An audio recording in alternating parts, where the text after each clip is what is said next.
حضرت لقمان حکیم جنہیں اللہ رب العزت نے دانش مندی عطا فرمائی تھی، حکمت عطا فرما رکھی تھی، اپنی بچوں کی تعلیم کے تربیت فرما رہے، تعلیم دے رہے، اور اللہ نے اس سلسلے کو اپنے کلام میں محفوظ فرمایا کہ ایک باپ اپنے بچوں کی تربیت تعلیم ان خطوط میں کرے۔ سب سے پہلے یہ دیکھے کہ اس کا عقیدہ ٹھیک رہے، اسے صحت مند ایمان یقین نصیب ہو جائے۔ دوسرا، اسے اس فکر ہو کہ میرا بیٹا عبادت پہ آ جائے، عبادات کا پابند ہو، عبادات کا اہتمام کرنے والا ہو۔ اور تیسری صورت یہ ہے کہ میرے بیٹے کا دین کی حفاظت میں، دین کی اشاعت میں، دین کی خدمت میں حصہ پڑ جائے۔ یہ بھی ہر دور کا مسلمان اپنے بچوں میں فکر پیدا کرتا رہا تو نسل در نسل ایسے افراد امت میں آتے رہے جو اللہ کی دین کی خدمت میں اپنے آپ کو پیش کرتے رہے ہر دور میں، اور اسی کی بدولت آج دین بھی نسل در نسل زندہ ہے۔ آج دین کی ہر شکل زندہ ہے، آسمانی کتاب کے الفاظ بھی محفوظ ہیں، اس کا مفہوم بھی محفوظ ہے، پیغمبر علیہ الصلاۃ والسلام کے ارشادات بھی محفوظ ہیں، ان ارشاد میں رکھا پیغام بھی محفوظ ہے۔ اللہ کے نبی کی زندگی کا ہر نقشہ، زندگی کی ہر حرکت سکنات، ہر حرکت، ہر عمل آج امت کے پاس محفوظ ہے، اس لیے کہ ہر دور میں ایسے افراد پیدا ہوتے رہے جو اللہ کے دین کے لیے یا تو پوری زندگی وقف کر دیا کرتے تھے، یا کسی نے اپنی کچھ صلاحیتیں لگا دی، کسی نے اپنے کچھ اوقات لگا دیے، کسی نے کچھ وسائل دے دیے، کسی نے دولت لگا دی، کسی نے زندگی دے دی، بلکہ یہ سلسلہ رسول اللہ صلی اللہ علیہ وسلم کے زمانے سے رہا ہے۔ ہر دور میں رسول اللہ صلی اللہ علیہ وسلم نے فرمایا دو لوگ قابل رشک ہیں جنہیں دیکھ کر آدمی کہہ سکتا ہے کاش کہ میں ایسا ہوتا۔ دو قسم کے لوگ ہیں، یہ اللہ کے نبی نے اور کسی کے بارے میں نہیں فرمایا، فرمایا دو قسم کے لوگ قابل رشک ہیں۔ ایک وہ جنہیں اللہ نے آسمانی علم عطا فرمایا ہو، قرآن حدیث کا علم ملا ہو، اور پھر ساری زندگی اس قرآن حدیث کی انصاف بری زندگی کو پھیلانے میں اس کی زندگی لگ گئی ہو، ایک وہ شخص۔ دوسرا کون ہے؟ رسول اللہ صلی اللہ علیہ وسلم نے فرمایا دوسرا وہ شخص ہے جسے اللہ نے دولت دی ہو، مال دیا ہو، اور پھر اس کی وہ دولت اللہ کے راستے میں خرچ ہو رہی ہو۔ یہ دو شخص ایسے ہیں جو اس قابل ہیں کہ جن پہ آدمی رش کر سکتا ہے کاش کہ میں ایسا ہوتا، میری اولاد ایسی ہوتی۔ اور ہر دور میں ایسا ہوا، کچھ لوگوں نے اپنی زندگیاں پیش کی، کچھ لوگوں نے اپنے وسائل پیش کیے، ہر دور میں، اور اس کی برکت سے آج امت میں دین نسل در نسل زندہ ہے۔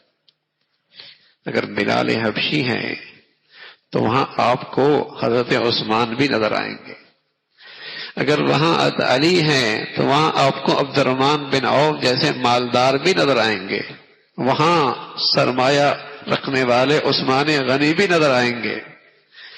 تو کوئی زندگیاں لگا رہا، کوئی اپنی زندگیاں وقف کر رہا، اور کچھ اپنی دولت خرچ کر رہے۔ یہ ہر دور میں امت میں ایسے افراد آتے رہے جو اپنی زندگیاں دین کی حفاظت میں لگاتے رہے، جس کی بدولت آج اس پرفتن دور کے اندر بھی کوئی یہ نہیں کہہ سکتا کہ میرے پاس نبی کا یہ طریقہ موجود نہیں ہے۔ ہر نبی کی ادا عقیدے سے لے کر عقیدے سے لے کر معاشرتی اور معاملات کی زندگی تک پورا دین امت تک محفوظ ہے، حتیٰ کہ جہاں مسلمان کو یہ پتا ہے کہ میرے پیغمبر بیت اللہ میں کیسے تشریف لے گئے، وہاں مسلمانوں کو یہ بھی پتا ہے کہ ہمارا پیغمبر بیت الخلاء میں کیسے تشریف لے گئے۔ سر سے لے کر پاؤں تک ہر ادا اس امت کا تک محفوظ ہے۔ کیسے محفوظ ہوئی؟ ہر دور میں ایسے افراد کا انتخاب ہوا، ایسے خوش نصیب ہوئے جنہوں نے یہ زندگی امت تک نسل در نسل منتقل کی ہے۔ لیکن یہ سبق ہر گھر میں بچپن ہی میں ماں باپ اپنے بچوں کو دیا کرتے تھے کہ بیٹے تم نے دین کی بھی خدمت کرنی ہے،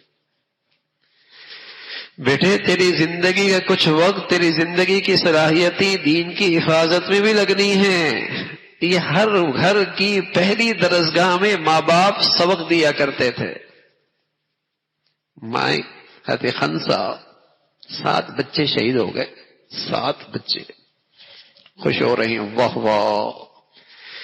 بلکہ جب میدان آیا، مارکا آیا، تو اپنے بچوں کو بھیجتی ہیں اور کہتی ہیں بیٹے میں نے تمہیں جوان ہی اس دن کے لیے کیا تھا، میں نے تمہیں پالا ہی اس دن کے لیے، میں نے دودھ ہی اس غرض سے پیا تھا۔ اور جب سارے شہید ہو گئے تو خوشیاں مناتی کہ آج اللہ نے مجھے اپنے بچوں کی شہادت پہ عزت بخشی۔ تو یہ سبق بچپن ہی میں دے دیا کرتے تھی مائیں، دودھ پلاتی اس لیے تھی، چھاتی کے ساتھ لگاتی تھی، اور ان کے کانوں پہ یہ کلمات دے کر ان کی تربیت کرتی تھی، حسبی ربی جل اللہ ما فی قلبی غیر اللہ نور محمد صلی اللہ لا الہ الا اللہ۔ ہند سازی ہوتی تھی۔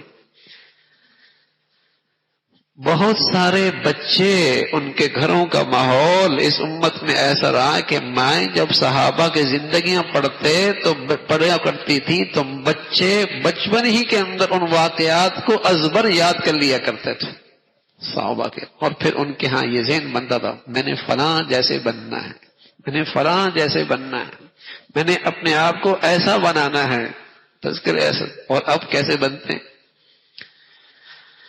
اب کیا ذہن بنتا ہے؟ یہ اداکار بننا ہے، یہ گلوکار بننا ہے، یہ لہو کا فنکار اور اداکار بننا ہے، اور یہی زندگی ہے آج کی نئی نسل کی، یہی زندگی ان کے ہاں آئیڈیل ہی یہی ہے، اس نئی نسل کے بلندی کے معیار ہی یہی ہیں، اس جیسا بننا ہے۔ تو ہر گھر کی پہلی درسگاہ میں یہ سبق ملتا تھا کہ بیٹے تم نے اپنی زندگی دین کے لیے بھی لگانی ہے۔ تو میرے عزیزو، حضرت لقمان اپنے بیٹے کو نصیحت کر رہے ہیں، بیٹے شرک بھی نہ کرنا، تیرا عقیدہ بھی ٹھیک ہو، تیری زندگی میں عبادات بھی ہو، اور ساتھ فرمایا کہ دیکھو برائی سے روکنا، اچھائی کی طرف بلانا، یہ تحریر سے بھی ہوتا ہے، یہ تقریر سے بھی ہوتا ہے، ہاں، اور اس کے لیے اسباب و وسائل بھی مہیا کیے جاتے ہیں جس سے خیر پھیلے، جس سے نیکی پھیلے، جس سے دین پھیلے، جس سے دین کی حفاظت ہو، جس سے دین آگے اس کی اشاعت ہو، اس کے لیے ایسے اسباب و وسائل مہیا کرنا اور ان صورتوں کو اختیار کرنا جس سے برائی رک جائے، شر رک جائے، فساد رک جائے، منکرات رک جائیں، گناہ رک جائے، دین دشمنی ختم ہو جائے۔